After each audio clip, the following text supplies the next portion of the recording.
If you've ever felt like you're building success at the cost of your soul, or that spirituality doesn't quite fit into your business strategies or with your luxury lifestyle, this conversation is going to open new doors for you. Today's guest is the perfect blend of business savvy and soulful wisdom. She's called the Spiritual Sherpa and a transformational shaman, a spiritual coach, and she's also having a podcast of her own alongside a purpose mystery school. Now, Kelly Sparta has been a powerhouse business coach, energy healer, and intuitive guide for many. So she helps people shift from burnout and hustle to conscious wealth and having holistic success. She spent over 2 decades guiding leaders through deep personal business transformation. Whether it's decoding limiting beliefs, unlocking energetic blocks, or designing a business that supports your nervous system and your bank account, Kelly brings the clarity tools and energetics to make it happen.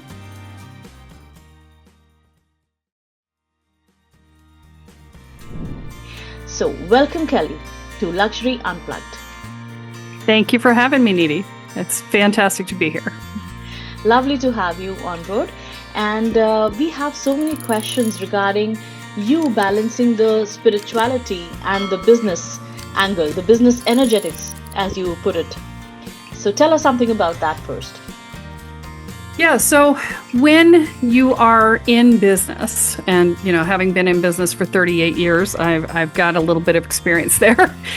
When you're in business, your personal belief structures, your personal energy patterns get built into your business, and this is especially true when you're a founder and you're just starting things out. But it's also true later on, right? Because as we grow the business, our energy, our intentions, our beliefs, our, guiding the ship actually creates the energetics of the business itself. And the longer you have your business, if you had a business that, for instance, didn't take off immediately, right, which happens to a lot of people, right, where the business just takes a little time to get there, right? So when it takes some time to get there, then the energetics of the challenges actually get stuck in the business. And so, there's a need to go and clean out the energetic construct of the business to clear out all of that angst and upset and woe is me and why isn't it working and all of that needs to get cleaned out for things to open up fully. So if you're having trouble receiving, you're going to have a hard time making money in your business.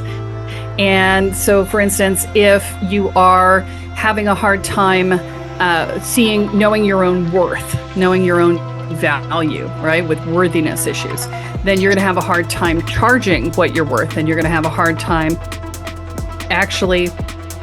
What you'll end up doing is, instead of charging what you're worth, you'll charge maybe half or 2/3 of what you're worth, and then the other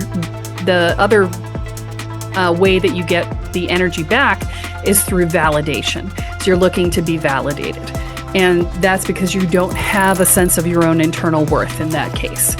And so these are some of the ways, many ways, in which your personal belief structure can get in the way of your business. And so, these are the things that I work with business owners on. Right. So when you say that you are a shaman and a Sherpa for business owners, what exactly are you bringing in terms of spirituality? Is it meditation that you're bringing? Is it some kind of consciousness that you provide? How do you really work? Yeah, so I am not your traditional shaman. So one, I don't work with plant medicine. For some reason, everybody hears the word shaman these days and assumes it's plant medicine. It is not. And I'm not often working with meditation. I will occasionally hand someone a guided meditation or something like that, but it's rare. What I am working with people on is their internal beliefs. I'm working with them on up-leveling themselves as a person. Mm-hmm. And it's sort of a weird way to say it. I say it that way for business owners because they're all about the up-level. But in actuality, if you think of it, I have a friend who has a beautiful metaphor I love to use, which is if you are a spring You are an artisanal well, right? So it just flows forth automatically. And then over time, garbage gets thrown in the well by the world and by your upbringing and by your culture and by all the things that try and make you less than you are, until so much garbage is in the well that it just has completely tamped down the spring. And now the only water in the well is the rainwater that it happens to catch. And this is why we start to feel limited. This is why we start to feel like we aren't enough. And it's because we're viewing ourselves as the rainwater instead of the well underneath the garbage. And so what I do is I help people pull the garbage out of the well so that they can finally spring forth again and find all of themselves. And so to become the fullest expression of their authentic self, which puts them on purpose. That is your purpose. That's a beautiful analogy that you've just spoken about, being the well and the rainwater. That's very fresh, actually. So yeah, I like it. And in terms of working with people as an energy healer, there are people who are sometimes lost. They've taken those steps towards success. They're sort of there, but they're just getting that kind of block in some form or the other. So that's sort of, being lost in the mountains. What are the first signs that someone needs a guidance when they should realign their path and they should be thinking about something is not right energetically? Yeah. So usually the biggest way to know if you're out of alignment is you're just miserable, right? You're like, oh, I don't want to get up. I don't want to do it. I hate it so much, right? If you're in that space, then you need a realignment. If you wake up in the morning, you're just like, I can't. Then if that's, we all have days where we can't, right? But if you've had months of I can't, then either you're burned out or you need a change, and probably both, right? Because we tend to burn out before we acknowledge we need to change. So the very first step would be to take significant time off. And when I say significant, I mean like a month or more, okay? A significant time off. If you're already burned out, if you are a crispy critter, if you are crunchy around the edges, a week is not going to do it, okay? It's only going to make you know that you're really miserable. A week off is going to be like, oh yeah, I really need more of this. That's all you're going to get. So I mean a month or more off. And when I say off, I mean not calling into the office, not thinking about work, not doing anything, not taking meetings, not doing, just off, right? And preferably out of your home, because then, your home is often a to-do space as well, right? So you take significant time off and then you look at it, and if you still aren't refreshed to go back in, then you definitely are at a time that you need a change. And so the change piece is very much about listening to what your soul is asking you to do, right? And oftentimes it's the thing you've always wanted to do, but have convinced yourself you can't for some reason or another. And I'll take this as an example, actually, because I've just done this in my business. So I'll use it as an example, not an excuse, but an example.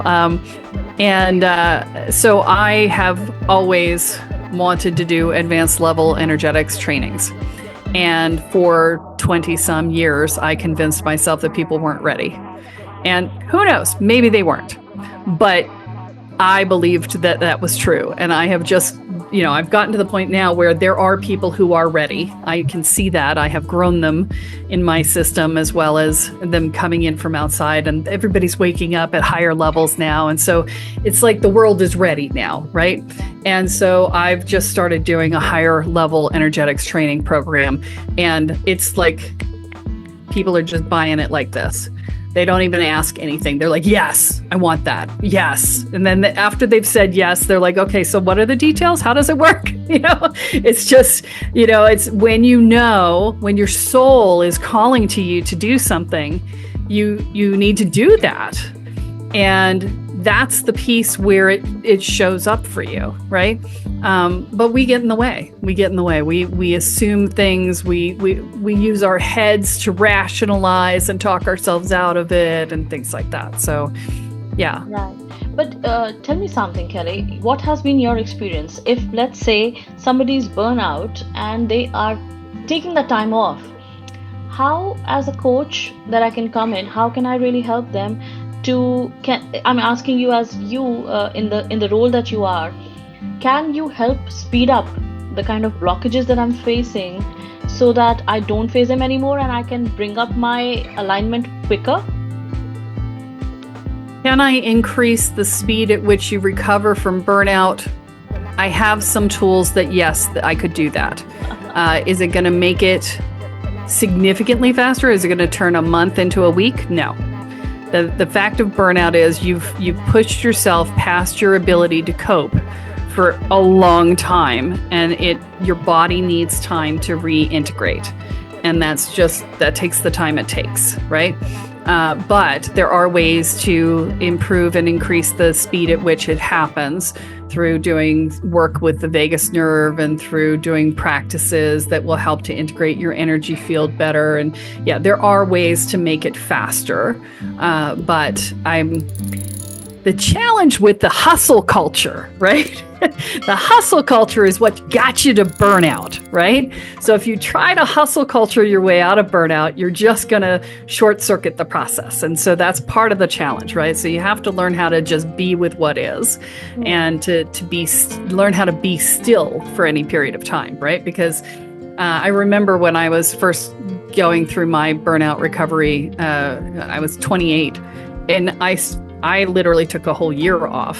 And the first month, I would be laying on the couch and I would wait. It'd be like 3 seconds and I'd be like, I should. And I'd go to get up and do something. And I'm like, nope, I shouldn't be doing anything. And then 5 seconds later, I should, right? And this went on for a month of me going, I should. Until I finally just went, no, I'm just here now, right? And so that's part of the thing, is you got to break the I should, the jumping up and I should be doing something and I should be doing this or that or the other thing. And so that's part of it. But when you go to step into your purpose, a lot of that is really about just unwinding the stuff that keeps you from it, right? It's you are your purpose. So the only thing you have to do is figure out who you are. Right? Which for a lot of us, if we had upbringings that were, your life revolves around someone else, if somebody else was the dominant feature in your household for whatever reason, and you didn't get to be a person of your own, you were a reflection of what everybody wanted or needed you to be, then figuring out who you are is a huge deal. It's a lot of work. Because you're like, I have no freaking clue who I am, right? How do I possibly know that? And so that's where I come in. I have a process that I have worked through for the last 25 years that I have taken to a point where I can take 25 years worth of personal growth and development and 10 to 12 years worth of energetic training, and I put that all together into a 2-year process. So you can do it in less than 1/10 of the time without breaking yourself in the process, right? Because it's all designed to be done in 15 minutes a day. And so it is entirely consumable. And the reason that I can do it that fast is because 98% of the effort of any process for somebody is figuring out what you need and then figuring out where to get it, that it's going to work. And I've already done those things. And so all you then have to do is just the work itself. And so it's entirely doable, and people have massive transformations. True. So in terms of, going through the process, I would love to be at a place where I'm aligned with my business and I'm conscious about my soul mission also. So can you provide a moment where like some client of yours has pivoted from that hustle culture to alignment? Yes. So I had a client who was billing herself as a alterations specialist for wedding gowns.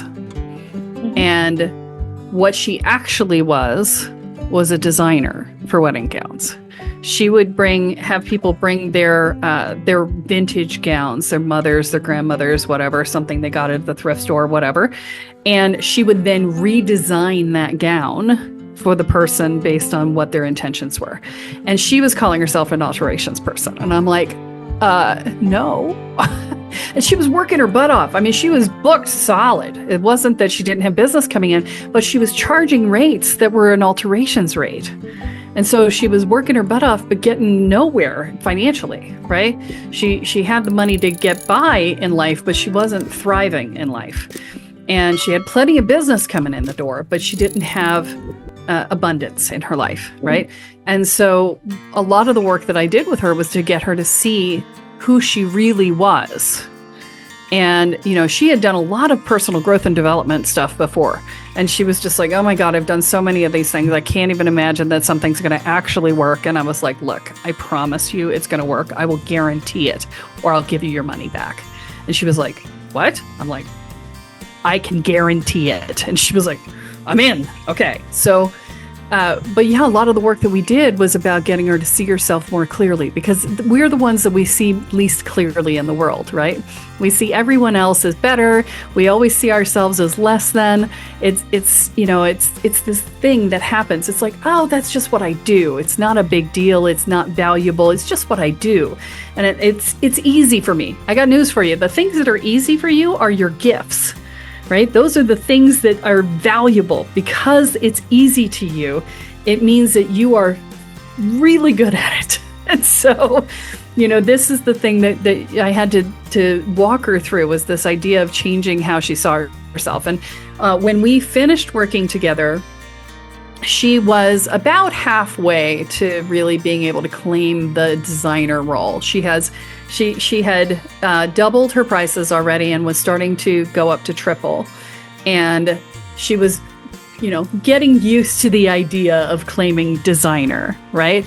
And so that was where things went from there. And so it was a beautiful thing. She's actually one of the testimonials on my website. She's in tears. She's like, you know, I thought for sure this was never going to work, but I'm actually being healed, and it's amazing. So yeah, I love her. I actually drove 9 hours to go to her wedding because I love her. So yeah. I think that's really brilliant, because a lot of people move around in the world just about getting by. And yeah, this will serve, this will get the bread in, this will help my family, and that's about it.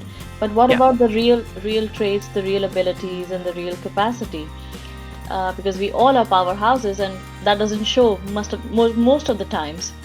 So when you say that you work with people, you know, who are selling themselves at less than price per se, how can the work of a spiritual coach help to blend intuition and strategy, you know, when you're meeting somebody? Yeah. So you want to know how it works from my end or from their end? From your end, because you have to see the capacity first, whether they will be able to take in your coaching or not. Right. That's how I view it. Yes. Okay. So when I'm working with clients or potential clients, let's say that, right? I actually have a sales process that I walk people through. And this is one of the things that I highly recommend for anyone who's in a service-based business, is that you have a process that's actually designed to identify not only who's going to be a good fit, but who's going to be a bad fit. And my process rarely misses the boat on that, right? So people who are going to be a good fit are people who are highly coachable, who are open to change, who are not super defensive about things, and who believe that they need to change something they're doing in order to make things different, right? I once had I was doing trainings for a company, and one of the guys came up to me, and he was always the most outspoken one in the trainings. He was the one who was not making the sales, and yet he would always tell me I was wrong. And I'm like, okay, I've done this many sales. How many sales have you done? Right? And he was just like, whoa, blah, blah, blah. I'm like, but go and make sales doing what you're saying, and then you can come and teach the class, right? That was the conversation. And he came up to me, I don't know, 2 years later and said, hey, would you teach me? Would you be my coach? And I said, okay, but you first have to say that I know more than you do. And he just was like, what? I said, there's absolutely 0 point in you hiring me as a coach if you don't believe that I know more than you do. and that I have something to offer you that you would be willing to adopt. If you do not have that belief, you will get nothing out of the coaching, and therefore it's a waste of your money and my time. And so, and he was like, I'll get back to you. I was like, that's what I thought, right? So, I have processes, the vast majority of the people I work with these days, I don't think I can even point to a single person that has had a problem with that in the last 10 years, right? This example was from like 25 years ago, but the people who come in now, it's much more about, are they in a place where they can work with me, or do they need to work with a therapist first, right? Because, and I call it, basically what I'm looking at is, are you in your damsel in distress, where when things go wrong, you collapse and you need to be picked up off the floor? Or are you in your knight in shining armor, where you're like, I'm going to save everyone, even if I don't know how to save myself, right? If you're in damsel in distress, you need to be in therapy. That's what therapists are for. But if you're in knight in shining armor, then you're at a place where you can work with me. And so it's very clear about where I need to be very clear about who I work with and what I can do for them, right? And the difference between the two is that a damsel in distress has to get mad. They have to get mad at being victimized, and they have to decide they'll never be victimized again. When they make that decision, they stand up and they become the knight, right? And that's when I can start working with them, because they're in a place where they have stood in their power. The powerlessness is the damsel, right? When you're handing over your power and asking people to save you, then you're in your damsel. When you're standing up in your power and going, I will never be a victim again, even if I don't know what that means or how to do it, then you're in a place where I can actually make massive progress with you. Right. So in terms of, ambitious entrepreneurs, people who are in that kind of a position, which is like the knight in the armor, there are still misalignments, of course. That is why they would be needing coaching further. Right. So what sort of misalignments do you think are there in these kind of ambitious entrepreneurs that is still not, because they're doing all the things that are right, possibly, which are right on to the T, but they are still not there yet. So what could be really wrong at that stage? I was that person, so I can speak to that so clearly. It took me years to figure it all out, right? And so part of it is that we make assumptions at the early stages sometimes that we don't question later. So for instance, when I first got started doing internet marketing, it was in the early 2000s, and all these people were putting themselves out as experts in marketing who didn't know their head from a hole in the ground. And so I decided that no internet marketer had a clue what they were talking about. And then over the next 20 years, I never questioned that assumption. And so I inherently would pull in people who didn't know what they were talking about, and I would hire them, and then they would do nothing, and it would reinforce my belief, right? And so I needed to unwind that belief in order for me to actually hire somebody competent, right? So sometimes it's the law of attraction, right? If you believe this, then you will attract the people who make it true, right? Sometimes it is a belief about your market. If you believe that your market is inherently poor, then all the rich people who want your stuff will not be attracted to you, because all your marketing is going to be targeted to people who are poor, and then you're going to be struggling to make ends meet and trying to do, pay what you can and all of that stuff, which is just the mark of somebody who has not figured out their worth and hasn't figured out how to make the money come in, and believes that their people are poor. Right? And I'm not saying don't provide an avenue for the people who can't afford what you do. I actually do believe in providing an avenue, but they have to come to me and say, I really want what you have and I can't afford it. Can we work something out? And then I'm like, absolutely. Let's see what we can do for an exchange, right? But you can't make that your business model, or else that's all you draw in, right? And so it's the belief structures that are in place, and you can be doing all the right things, but if your assumptions, and the assumptions are the hardest things, right? Because they are at a level where you're not conscious of them, right? If your assumptions are problematic in some way, you're going to create problems in the big picture, right? True. Yeah. I think so. So the basic block that everybody who is still not thriving is the belief system that they are following, the assumptions that they are leading their life with still, despite doing all the efforts and all the actions in the process. All right. So, coming to the last question of this podcast episode, what are the few spiritual or energetic practices that you recommend that every busy entrepreneur should do so that they are still, are able to stay calm in a high pressure, goal driven business environment? Yeah. So the very first one is to have time where you're not doing, right? So one of the biggest challenges is that we are in this workaday world where it's constant distraction, flip, doom scrolling on your phone, binging Netflix at night, it's checkout time, right? And so we do that because we work past our ability to be present during the day. And so the reason why we do that is because we're not present in our bodies. And so I often ask this question of people when I first start working with them. I'm like, how long do you make yourself wait before you can pee? And they're just like, what? I'm like, you know what I'm talking about. You recognize you need to pee, but then, I just need to finish this, or I'll just do that, or whatever. You zone out, and it's an hour or two later, and you're like, oh, wow, I really need to pee. Right? Because you didn't get up when you knew you needed to, right? And this is where you're disconnecting from your body. And it's a very basic question, but it's a very valid one. And it makes everybody go, oh, yeah, I do that, right? And so the thing is that you need to get more into your body. When you're more in your body, when you're more aware of what your physical needs are, when you're more aware of, wow, I'm kind of stiff and sore. I haven't gotten up from the chair in 5 hours, Oh, I forgot to eat lunch. Oh, I needed to pee 3 hours ago and I haven't done that yet. And, God help the dog that needs to go out, right? It's just all the things. I've just disappeared into the computer and I came up for air and it was 6 hours later. It's like, okay, I understand, but when you do that, that's how you burn out. You extend past your ability to cope. And that's why you end up doom scrolling. It's why you end up doing Netflix at night instead of having activities that are renewing and nourishing for you, right?